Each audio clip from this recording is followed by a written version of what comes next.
Have you ever wished you could know what the future held before you got there? What if you were given the gift of knowledge before you even began your journey? Now, I've been thinking about that because I made a lot of stupid mistakes when I was younger. And I wish I had someone to say, don't go down that road, go down this one. I'm Sherry, and welcome to From the Eyes of Wisdom, where we are pairing an experienced elder from Christa Senior Living with a passionate King's High School student ready to launch into the world. And while these conversations won't tell the future exactly, they did reveal a lot we weren't expecting about how to live life well. Are you ready? I can't wait for you to hear this.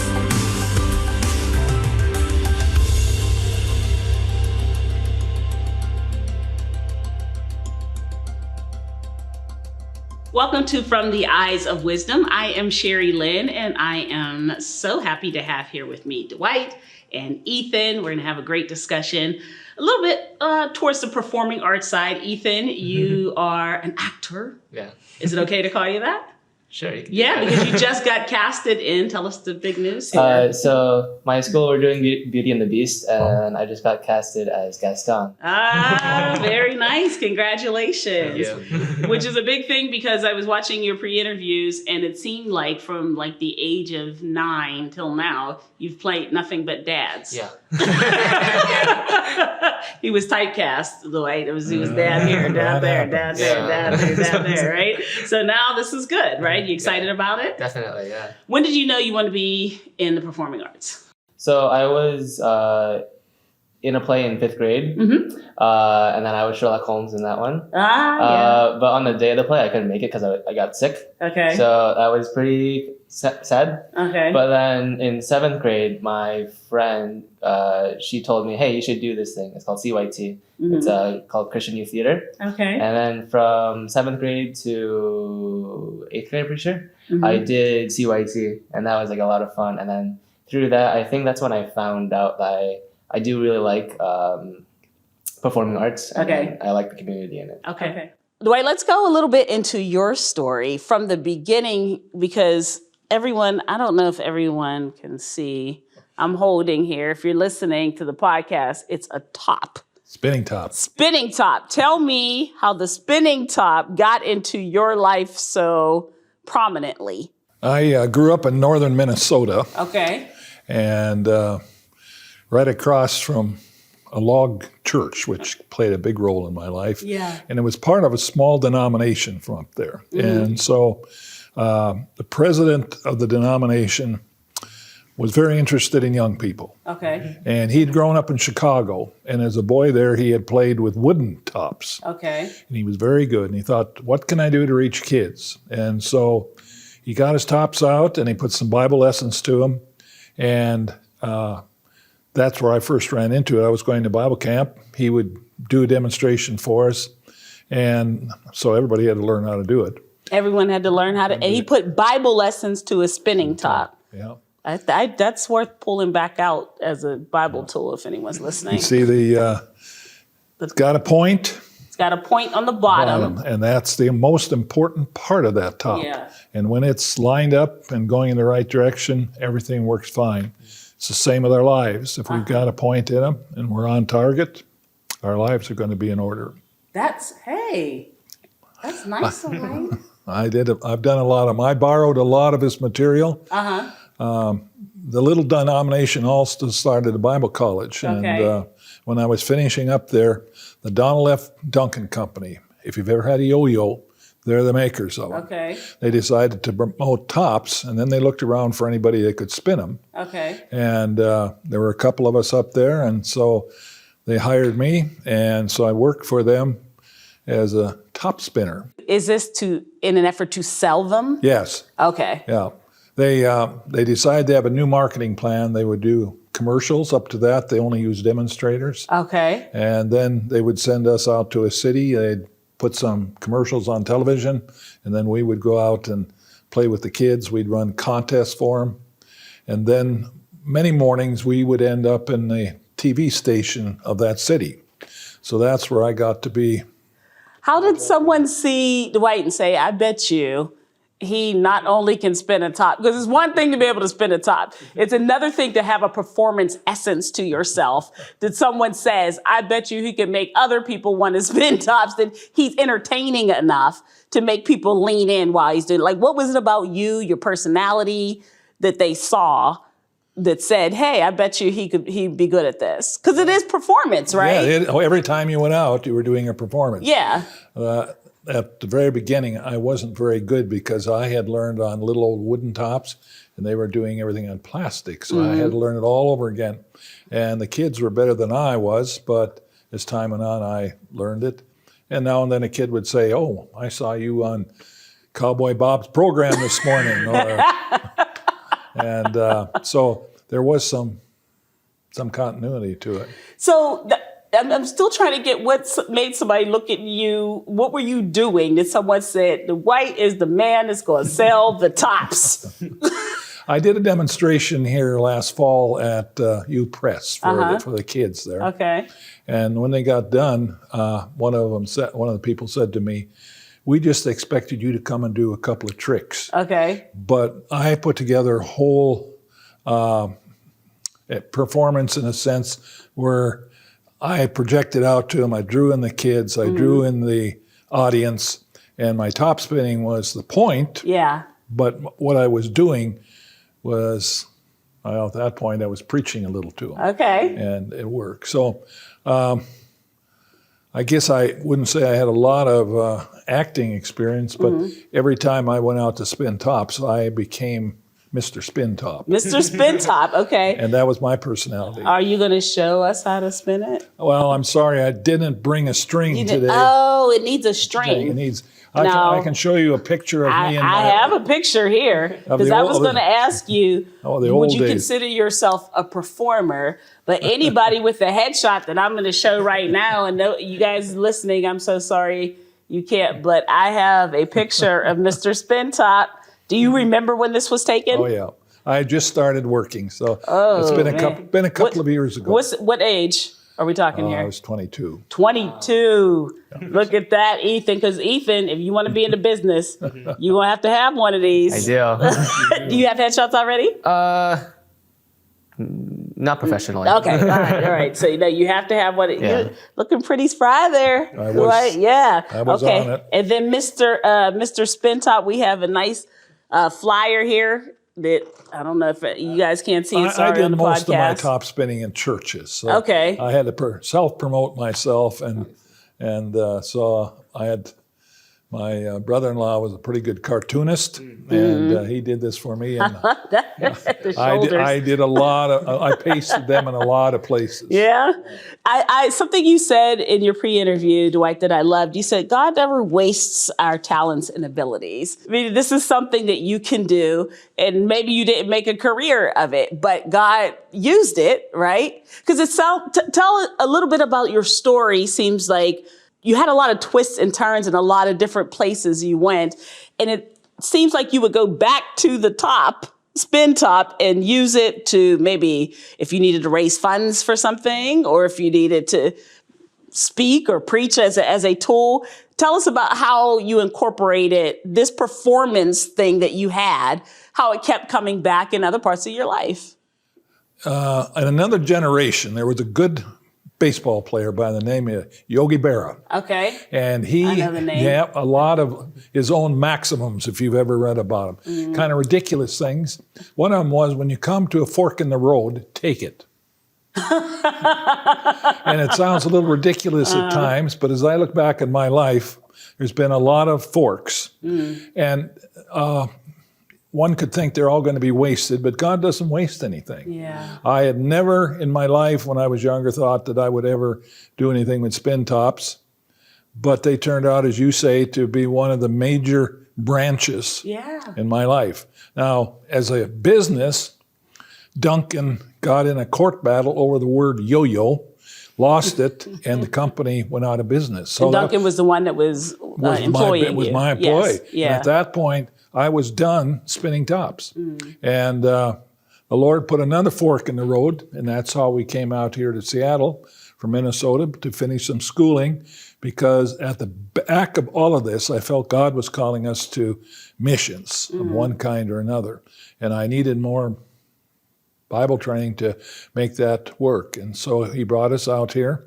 And I ended up doing some teaching in between and other things. But as you say, he never wasted any of it. The reason why I love that, Ethan, is because the profession you have chosen, before I get into that, how do your parents feel about performing? Dwight say, yeah. How do your parents feel about performing arts is where you want to, have a concentration? They're really supportive about it, actually. Okay. So I'm very thankful for that. Yeah. And then my dad says something where it was like, if you're good at something, someone will always pay for it. Yeah. So if I get good at acting. Yeah. Well, I love what Dwight's saying here, and I think it's wisdom that is good for you, which is, if I'm thinking of it the right way, Dwight, you never know what form that will take. Exactly. Yeah. Exactly. Yeah, because it's taken many forms in your life, right? Very many forms. Yeah. I mean, you had international travel too. Where you were in Sweden. Sweden. I was going to say Switzerland. Yeah, the Tops took me to Sweden. How did that happen? Well, to work with a mission, you had to raise your own support. I don't sing. I don't dance. So how do you get into churches to speak to people? I became Mr. Spintop, and they would let me come in and do my performance, and then I could share about we're getting ready to go to Sweden. Right. And so the Lord used Tops at Fork in the Road to get us to Sweden. We were there for 14 years. Wow. So, yeah. See, so you're putting these up, right? And people come, and then you do this, because I would come. If I saw this, and they said 7:00 on Sunday, I would be there at 6:45 if I saw this flyer. So I think that that's something that is, and I am saying this, Ethan, from someone who is in performing arts and does it and has done it. What Dwight is saying is so important, is that you are open to all the avenues God has for you, right? Did you ever feel like, God is calling me here, here, or here? Or did you feel like here are opportunities, and wherever I end up, God is going to be with me there? Well, I felt the Lord from the time I was a young boy that missions was where he was sending me. But the form changed all the time. I wanted to be a missionary airplane pilot. Well, I found out my eyesight wasn't good enough. So that went out. But he put me in a different way. My dad had always been a teacher. I was interested in teaching. That seemed like a possibility. And so I prepared to be a teacher. And God used that then as one route. And then, of course, the Tops came along. So the Lord put them together. Yeah. And so I ended up the 14 years in Sweden as a teacher, Bible teacher over there. So you never know how he's going to use what he puts in your life.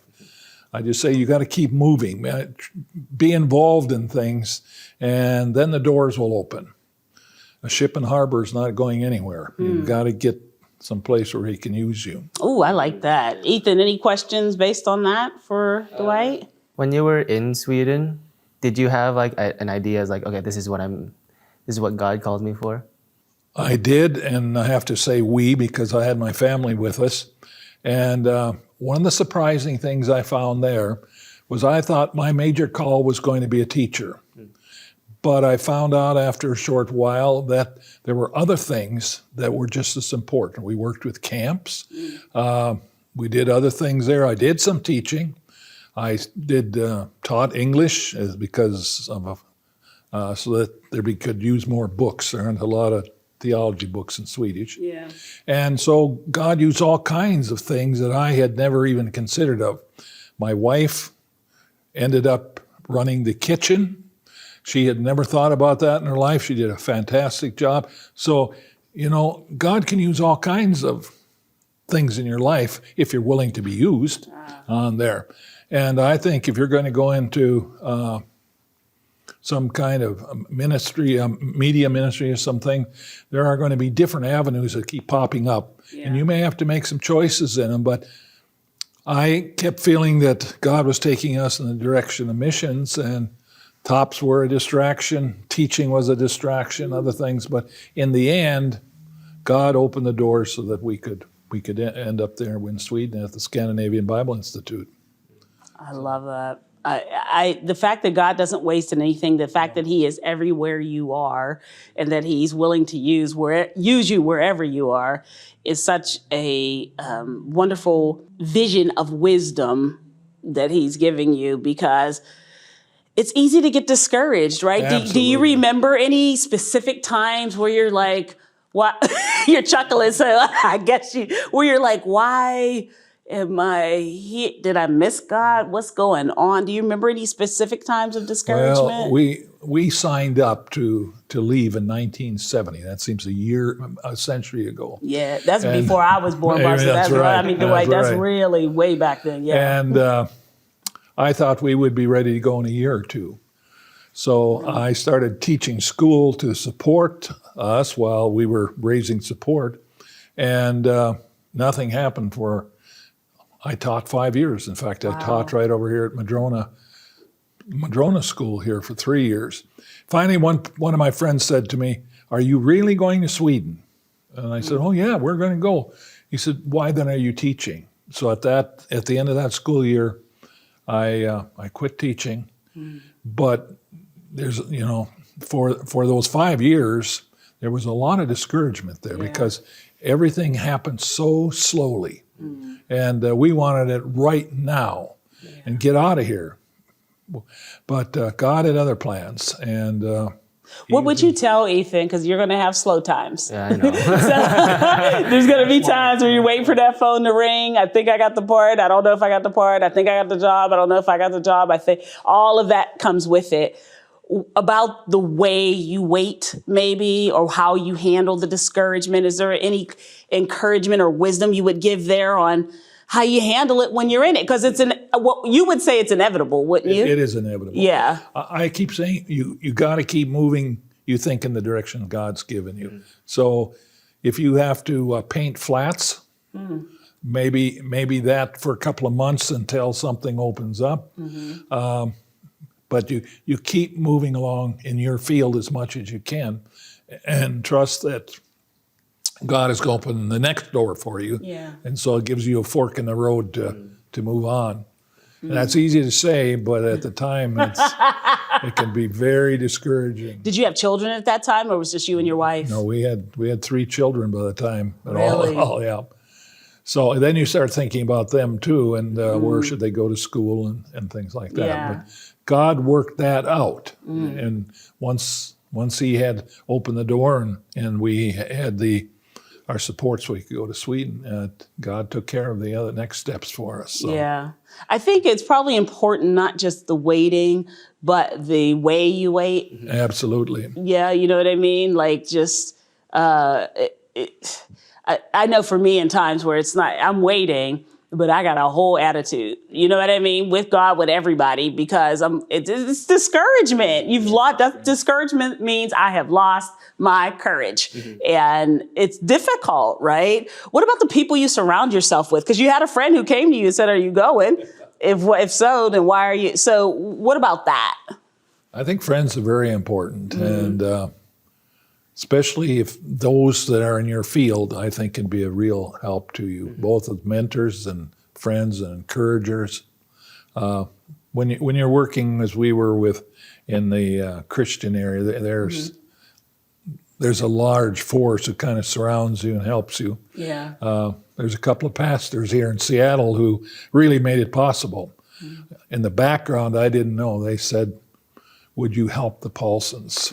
And they were the ones who got the push on that I had nothing to do with. They took care of it. So God even, does that for you. Yeah. So, Works things out and you're not even paying attention. Absolutely. Yeah, that's what is it? I know my Bible. I promise I know my Bible. It's Joseph. That's it. That the Pharaoh is somewhere talking about him and he doesn't even know it, right? Like he's in jail, and talk about discouragement. Like you're in jail, you're a young guy, you didn't do anything wrong, you're waiting in jail, and then out of nowhere, the Pharaoh is somewhere else they're talking about you somewhere. It's coming. If you could just be okay while that's coming. So I think that's important. Ethan, for you, somebody asked, we were just kind of spitballing about what we wanted to ask. And someone brought up a really wonderful question that I hadn't thought about. This is fresh and new. I'm trying it out on you. You're an actor. You can think on your feet. I'm going to let you answer. And then, Dwight, I'll let you give whatever wisdom you want to get to it, all right? What do you wish you knew about your future? I wish I knew if this was the path, actually. I wish I knew that it would be secure, because I want to know that it's secure, so just keep on going with it. Because the future's uncertain, right? So I have no idea where it's going to be. I just want the confirmation, That this is the path, and that when you say secure, you mean financially secure? Yeah. Okay, all right. Dwight? Yeah. I think I wish that most of my life. That's part of the Christian life. I don't think that God ever gives you that final bit of security that we're always searching for. I think he gives it to us in the moment, and he gives it into different ways. But I don't know if we ever totally, even in retirement, if that's the, I don't think there's no final solution to it. There's always something that comes along that requires your faith. You need to take the next step. Because I don't know, if we had it, would we seek him? Yes, would we seek him? We wouldn't need him. We wouldn't, would we? I don't think so. I mean, we wouldn't, would we? If we didn't have that little bit of uncertainty, like, I'm not sure this is going to work out, we wouldn't seek it, because we'd have a certainty, and then what would we need faith for, right? Exactly. That is a really good point. So let's say someone could come to you from the future. Okay. And they're like, hey, I'm from the future. And you'd be like, whoa, y'all wearing that in the future? Yeah. Okay, and we get that all out of the way. And then they say, so I want to let you know, the acting thing is cool and you do okay, but you're not really making a living out of it, right? What would you then hope the living would be? I think I would want to teach music production. Because okay. I like making music, and then I took a class on that last year on how to make beats and then all of that stuff. Yeah. And then I really enjoyed it, and I think I would like to teach that. Yeah. Okay, great. All right, and the person would be like, great, it's going to work out for you, and they get back in the time machine and they leave. That's good. All right, so I think that along with that and just the overall things that you want to do, your industry that you're looking for in particular, collaboration is so important. And so we've talked about this. I've talked about this in the other interviews with people. So I want to get your ideas on it, Dwight, about working with people. Difficult people? Yes. You've had some difficult people you had to work with, Dwight? I think whatever field you're in, you're going to run into people that the two of you don't see eye to eye on everything. How have you handled it? First of all, can you remember a specific situation where you're like, this person is like, it's just never we're never going to see eye to eye. It just feels, this roughness, this tension is just going to be here. Do you remember that? We had a dear lady in Sweden with us who she was friction with everybody, so I was not unique. Okay. But Sister Friction, we'll call her Sister Friction. There that it helps at times to, well, in this case, we ended up having to work together a little bit, and that was kind of broke at that point. I won't say it was over, but it made things a lot easier, and I think maybe we even ended up friends at that point. How was your posture towards her? Like, was it like you talked to her a lot? You didn't deal with her a lot? Did you have to go away and kind of steal your mind away and come back? Like, how did you handle dealing with her on a day-to-day basis? Because he's going to have this. I will tell you specifically from theater, good God from heaven, it is something, right? Because now you're adding ego. And everyone thinks that they are the star, even if they have 2 words, not even a line, they got 2 words. They are the reason why the whole audience has come to see. And you just, that feeling of, however many people are on the stage, that many egos in a room, and including your own, because we all have them, right? So how that managing, I'm wondering how you manage Sister Friction every day so that he has some sort of, daily idea of how to handle that with wisdom? I think you pray before you and truthfully, from other experiences, sometimes it is very difficult, but you have to deal with it. Mm-hmm. And I think your situation is much more critical than anything that I was involved in. When I taught, I was basically by myself. Mm-hmm. The work in Sweden, you're working with a good group of people, and the tension is a lot less than the daily sort of thing that you're going to deal with. Because you're dealing, as you say, with a different set of egos than I ever had to deal with. So I think God gives grace, though, and and sometimes you have to work around them. And to some extent, that's what I did with this lady. I just had to.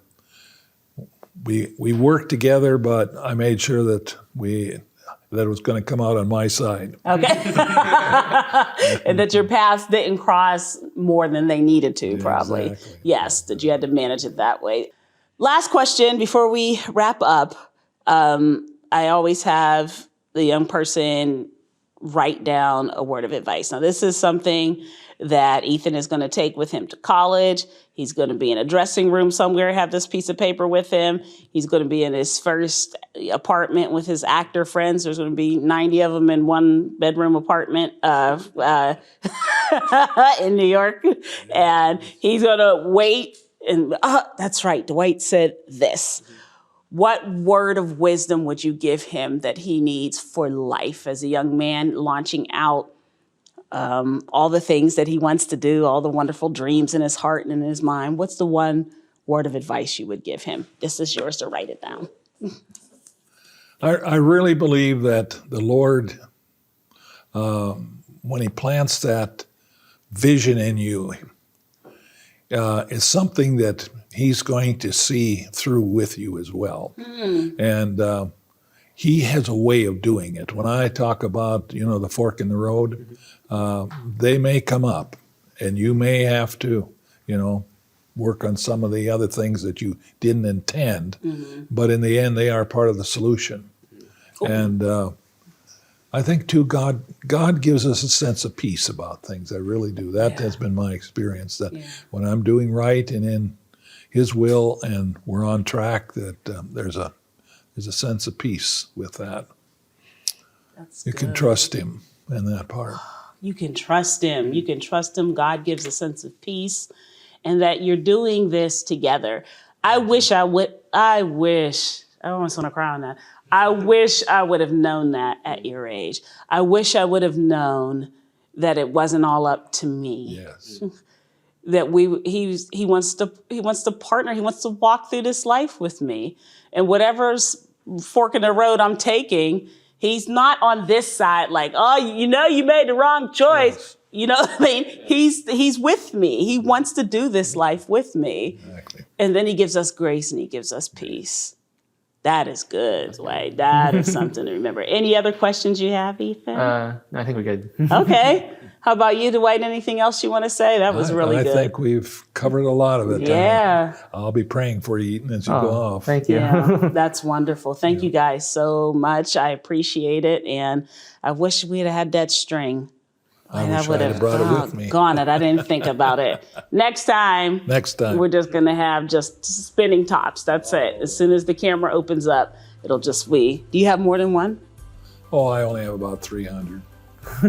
300 spinning tops on the next episode of From the Eyes of Wisdom. Join us.